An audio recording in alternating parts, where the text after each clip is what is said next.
నన్ను ఎప్పటికీ ఇంట్లో నుంచి బయటికి పంపించలేని పని ఒకటి చేయనా?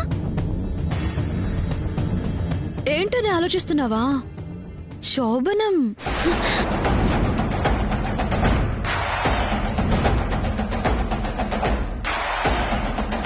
నేను నకిలీ అని రుజువు చేయొచ్చు. ఈ తాళిబొట్టు నకిలీ అని కూడా రుజువు చేయొచ్చు. కానీ ఆయనతో నాకు శోభనం అయిపోతే ఆ బంధాన్ని మాత్రం నకిలీ అని రుజువు చేయలేవు.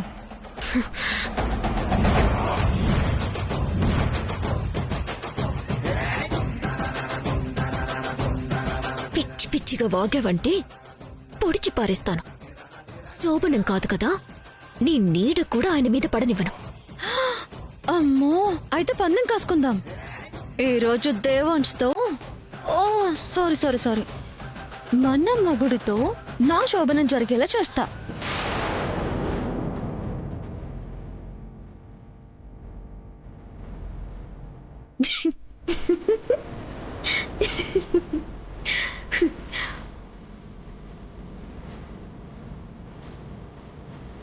పొరపాటున అనాథాశ్రమం నుంచి వచ్చానని చెప్పావు. పిచ్చాసుపత్రి నుంచి వచ్చానని చెప్పుండాల్సింది. సరిగ్గా సరిపోయిండేది. పిచ్చి నాకు కాదు వైదేహి, నా శోభనం జరిగాక నీకు పట్టుకుంటుంది పిచ్చి. అసలేమనుకుంటున్నావే మా గురించి? ఏం తెలిసి నీకు మా అనుబంధం గురించి?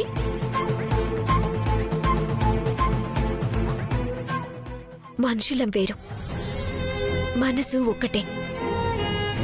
మా ప్రేమానుబంధంలోకి గాలి కూడా దూరలేదా? నిజమా? నిజమే. ఇప్పుడు నమ్మకపోతే తర్వాత అనుభవం ద్వారానైనా నువ్వు తెలుసుకోబోయే నిజం ఇదే. ఇక్కడున్నంతకాలం ఎప్పుడెప్పుడు దొరికిపోతానా అన్న భయంతోనే బతుకు. అంతకు మించి పిచ్చి పిచ్చి కలలు కనకు. సరే, అలాగే అనుకో. నేనేం చేయగలను చేసి చూపిస్తాను.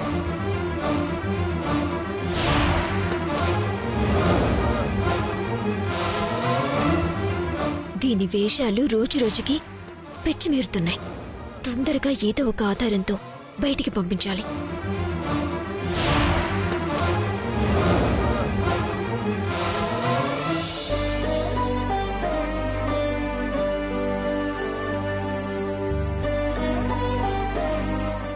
అత్తయ్య, ఏమైంది? డల్గా ఉన్నారు? కొంచెం తలనొప్పిగా ఉందమ్మా. అయ్యో, అవునా? ఉండండి, మర్దన చేస్తాను. అయ్యో వద్దమ్మా. తప్పేంటత్తయ్య? కోడళ్ళు అత్తలకి సేవలు చేయకూడదా? లేకపోతే మీరు నన్నింకా మీ మేనకోడలుగానే చూస్తూ కోడలుగా చూడ్డం లేదా?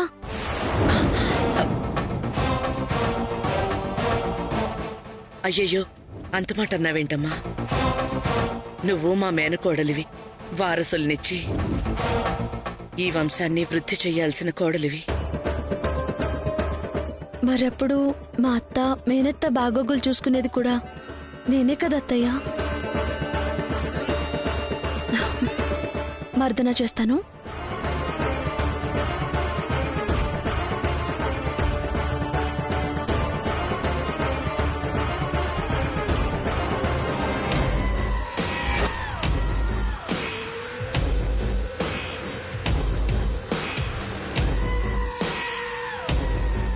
అత్తయ్య, చెప్పమ్మా. ఊర్మిళ అక్కకి లక్కీ బావకి పెళ్లి జరిగి ఎన్ని సంవత్సరాలైంది? 5 సంవత్సరాలైందమ్మా. మీ అదృష్టం బాగుంటే ఈ పాటికి 4 సంవత్సరాలు 3 సంవత్సరాల పిల్లలు నానమ్మ తాతయ్య అంటూ నట్టింట్లో తిరిగేవారు. కానీ ఆ దేవుడు ఈ విషయంలో మీకు తీరని అన్యాయం చేశాడత్తయ్య. అవునమ్మా, అది మన నుదుటి రాత అయినప్పుడు భరించక తప్పదు కదా. అది సరే అత్తయ్య, బావగారికి యాక్సిడెంట్ అయింది. పిల్లలు లేకపోవడానికి సరైన కారణం ఉంది. కానీ చిన్నబావకి వైదేహికి పెళ్లి జరిగి చాలా కాలం అయింది కదా. ఏ పాటికి పిల్లలు పుట్టకపోయినా కనీసం శుభవార్త అయినా మీ చెవిన పడుంటే ఇంత బాధ ఉండేది కాదు కదా. అది కూడా ఏమీ లేదు. ఈ ఇంట్లోకి తొందరగా పిల్లలు వస్తే ఎంత బాగుంటుందో.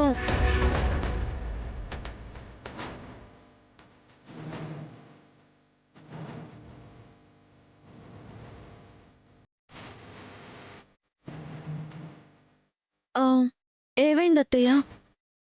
మాట్లాడకూడదు ఏమైనా మాట్లాడానా? అదేం లేదమ్మా. అవును, నేను గురువుగారి దగ్గరికి వెళ్ళి బ్రతిమాలింది, చీటీ మార్చి స్రవంతి కూడా కోడలను రాయించింది ఎందుకో? నా వారసుల్ని నా మేనకోడలు స్రవంతి ద్వారా పుట్టాలనే కదా. దాని గురించి ఆలోచించాను కదా.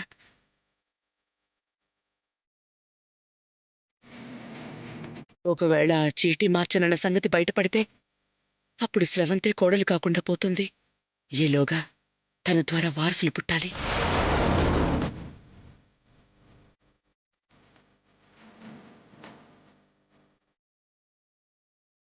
ఒక్కసారిగా మాట్లాడడం మానేశారేంటత్తయ్య? అనవసరంగా పిల్లల ప్రస్తావన తెచ్చినట్టున్నానే. అబ్, అదేమీ లేదు అని చెప్పాను కదమ్మా. అత్తాకోడళ్ళిద్దరూ పిల్లల గురించి ఏదో మాట్లాడుతున్నట్టున్నారు. అవునక్క, పాపం అత్తయ్య వారసుల గురించి బాధపడుతుంటే ఉండదా మరి? బాధ ఉంటుంది మరి. మా వల్ల ఎలాగూ కలిగే అవకాశం లేదు. ఇక నువ్వే ఇవ్వాలి.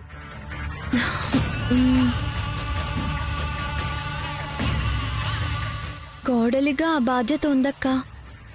కాదనను, కానీ వైదేహి ఉంది కదా. ఉంది, అలాగే ఉంటుంది. కానీ ఆ పిల్లలు అత్తయ్యకి అక్కర్లేదు. నీ వల్లే వారసులు పుట్టాలని అత్తయ్య గారి కోరిక.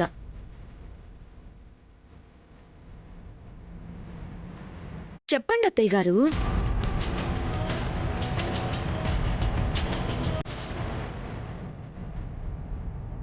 ఆ రోజు నేను ఇదే మాట అడిగితే మాట దాటేశారు. కనీసం కోడలతోనైనా చెప్పండి. చెప్పుకోవడానికే ఉంది. నా మేనకోడలు నా మెట్టినింటి రక్తం. నా వారసుల్లో ఉండాలన్నది నా స్వార్థం. ఆహా, ఏంటిలా అన్నీ కలిసొచ్చేస్తున్నాయి? స్రవంతి, బాగా యాక్ట్ చేస్తున్నావే. స్వార్థమేముంది అత్తయ్య? ముందు భార్యగా వచ్చింది వైదేహి కదా. ముందు వాళ్ళకే పిల్లలు పుట్టాలన్న ఆశ వాళ్ళకే ఉంటుంది కదా. ఆశుంటే అయిపోతుందా? నాకు చాలా ఆశలున్నాయి, ఏదీ జరగలేదు. అయినా ముందు భారీగా వచ్చింది వైదేహి కాదు, నువ్వు. చిన్నప్పుడే నువ్వు నా కోడలివైపోయావు కాబట్టి పిల్లల విషయంలో కూడా నువ్వే ముందు. అసలు విషయానికొస్తే నీ ద్వారా మాత్రమే నాకు వారసులు రావాలి.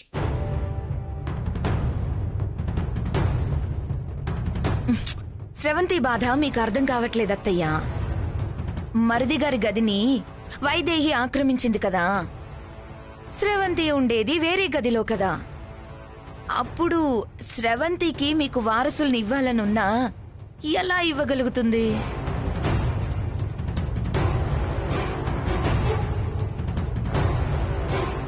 అర్థమైంది. ఈరోజే మంచి రోజు. ఈరోజే దేవాంష్కి స్రవంతికి శోభనం ఏర్పాటు చేస్తాను.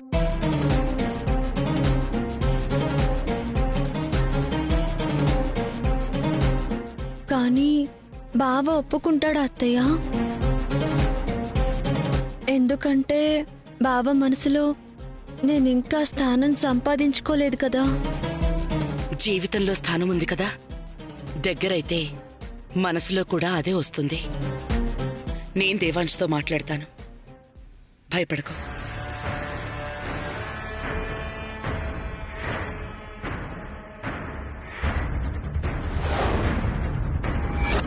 ఈ విషయం వెంటనే అమ్మాయి గారితో చెప్పాలి.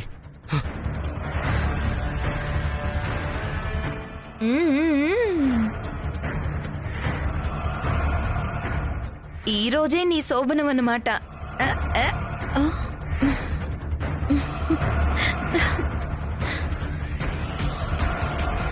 అంతా నీ సపోర్టే అక్క. నీలాంటి అక్క ఉండటం నాకు చాలా సంతోషంగా ఉంది. నేననుకునేది నీ వల్ల జరుగుతున్నప్పుడు నీకు కాకపోతే నా సపోర్ట్ ఇంకెవరికుంటుంది చెప్పు. ఒక్కసారి దేవాంష్కి నువ్వు దగ్గరయ్యాక మళ్ళీ అతని చూపు వైదేహి వైపు పోకుండా చూడు. సరే అక్క, థ్యాంక్ యూ. ఓసై ఊర్మిళ, నేను దొంగని, నన్ను నమ్ముతున్నావు.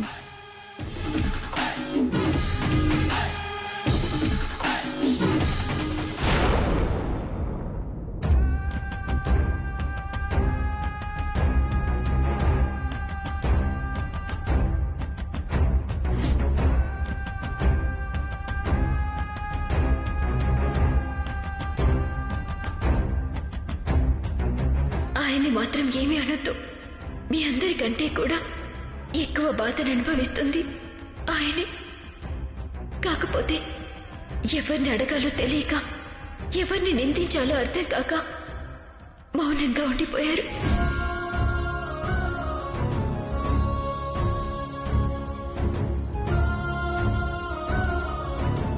వైదేహి అంత నమ్మకంగా టెన్షన్ లేకుండా ఉంది కాబట్టి సరిపోయింది. అందరిలా ఆలోచించుంటే ఈ మాత్రం ప్రశాంతత కూడా ఉండేది కాదు. వైదేహి ఎప్పటికీ ఇలాగే ఉండేలా పరిస్థితులుంటే చాలు.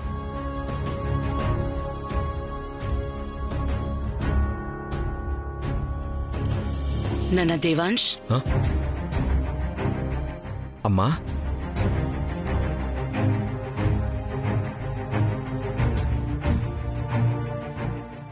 ఏం ఆలోచిస్తున్నావురా? ఏం లేదమ్మా, విషయం ఏంటో చెప్పు. ఏముంది, నీ సమస్య ఏమవుతుందోనని భయపడ్డాను. ఎవరికీ అన్యాయం జరగకుండా గురువుగారే సరైన తీర్పిచ్చారు. నీకు నచ్చలేదని తెలుసు నాన్న. చిన్నప్పుడు నువ్వు మంగళసూత్రాన్ని వేసినా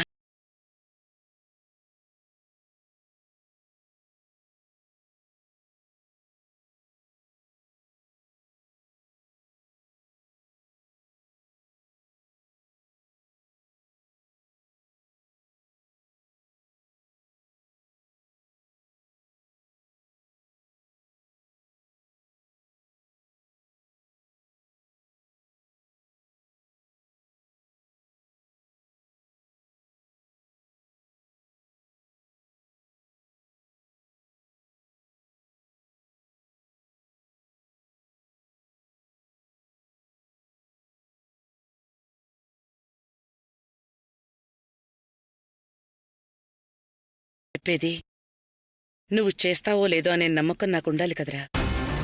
అప్పుడే కదా ధైర్యంగా అడగలను. స్రవంతిని ఏ విధంగా చూస్తున్నావు నాన్న? ఆ, ఏ విధంగా ఉందమ్మా? తను నా అత్త కూతురు, నా మరదలు. అది ఒకప్పుడు. ఇప్పుడు నీ భార్య.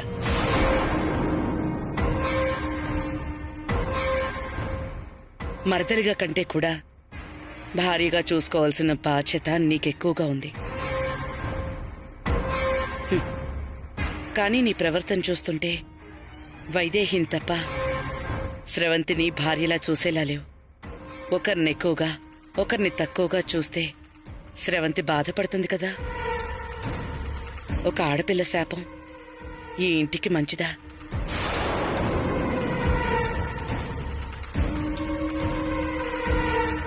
నీకు కష్టంగానే ఉంటుంది. అలాగని స్రవంతి మనసు కష్టపెట్టడం పద్ధతి కాదు కదా. అందుకే నీకు తెలుసో తెలియకో స్రవంతిని తక్కువ చేసి చూడకుండా ఉండటం, నీ మనసులో వైదేహితో సమానమైన స్థానం స్రవంతికి దక్కడం కోసం నేనొక నిర్ణయం తీసుకున్నాను.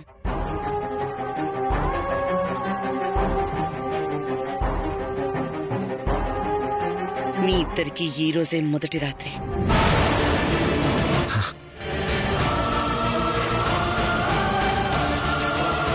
అమ్మా, ఏం మాట్లాడుతున్నావు అమ్మా?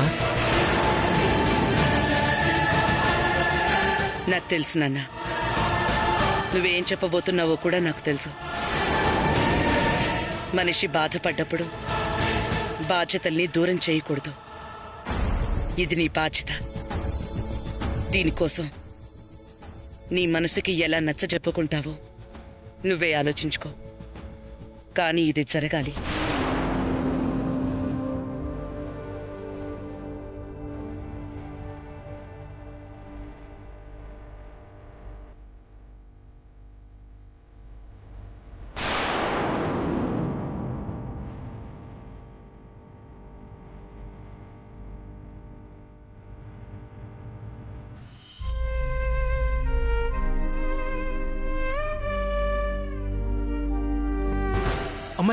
అమ్మాయి గారు ఎక్కడున్నారా? మీకోసం ఇల్లంతా తిరుగుతున్నాను. ఏమైందంజీ? కొంపలు మునిగిపోతున్నాయి అమ్మాయి గారు. ఏమైందంజీ? కంగారు పడకుండా చెప్పు. దేవాంశు బాబుకి, శ్రవంతి అమ్మకి అమ్మగారు శోభనం ఏర్పాట్లు చేస్తున్నారు.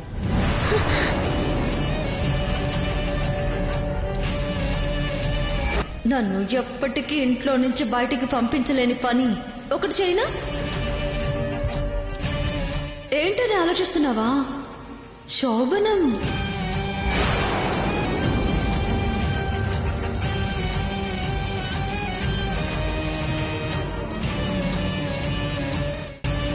ఏంటమ్మాయి గారు ఏం మాట్లాడటం లేదు? ఏం మాట్లాడమంటావంజీ? ఇలాంటి పరిస్థితి వస్తుందని, ఈ ఏర్పాట్లు జరుగుతాయని నాకు ముందే తెలుసు. అదేంటమ్మాయి గారు అలా ఎలా చేస్తారు? ఆ గురుగారు చెప్తే చెప్పొచ్చు, కానీ మీకు అబ్బాయి గారికి మధ్య ఉన్న ప్రేమ వేరమ్మాయి గారు, వేరు. మీ చోటు ఎవరికో ఇవ్వాలన్న ఆలోచనే ఏదోలా ఉంది. కానీ అత్తయ్య గారికి అలా లేదు అంజీ. ఈ వంశానికి వారసులు ఒక అనాథకి పుట్టడం ఇష్టం లేదు. నేను అనాథని కదా, అందుకే నా పిల్లలు అవసరం లేదు. మేనకోడలు కోడలు అనుకుంటున్న శ్రవంతి ద్వారా వారసుడు కావాలి అనుకుంటున్నారు.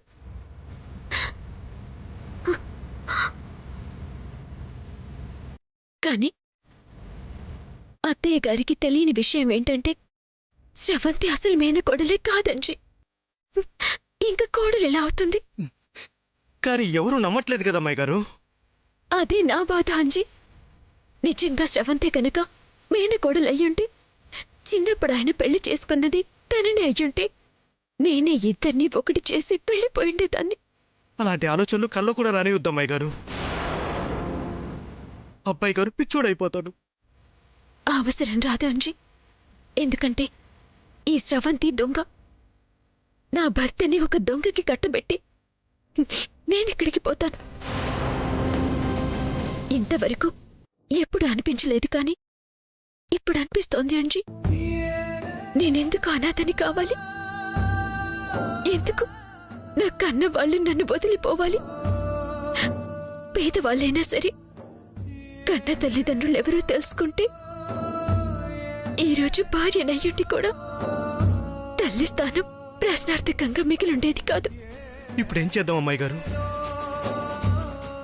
ఏదో చెయ్యాలంజీ. శ్రవంతి ఉచ్చులోంచి అత్తయ్య గారిని బయటపడేయాలి.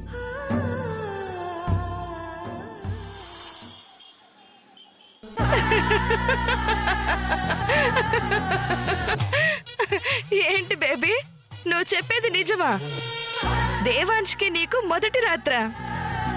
అవునమ్మా. ఈ మొదటి రాత్రి కోసం ఎన్ని రాత్రులు, ఎన్ని పథకాలు వేయాల్సి వస్తుందోనని ఆలోచించాను.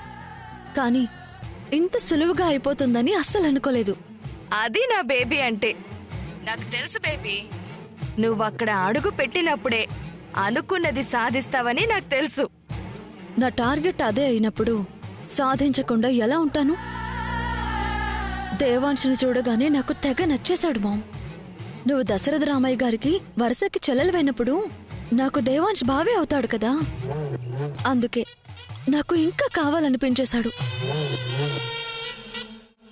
కానీ పెళ్ళయిందని తెలిసి చాలా డిసప్పాయింట్ అయ్యాను. కానీ పెళ్ళైతే ఏంటి, ఆ బంధాన్ని విడదీస్తే నీ బంధం మొదలవుతుందని అన్నావు చూడు. ఆ ఇన్స్పిరేషన్తోనే వచ్చాను. అంతే బేబీ. మనకు ఏది కావాలనిపిస్తే అది లాక్కోవడం ముఖ్యం. అది ఎక్కడున్నా, ఎవరి దగ్గరున్నా, ఏ పరిస్థితుల్లో ఉన్నా. Yes ma'am. ముందు బావని నా సొంతం చేసుకుంటాను. ఆ తర్వాత ఆ భామని బావ నుంచి దూరం చేస్తాను.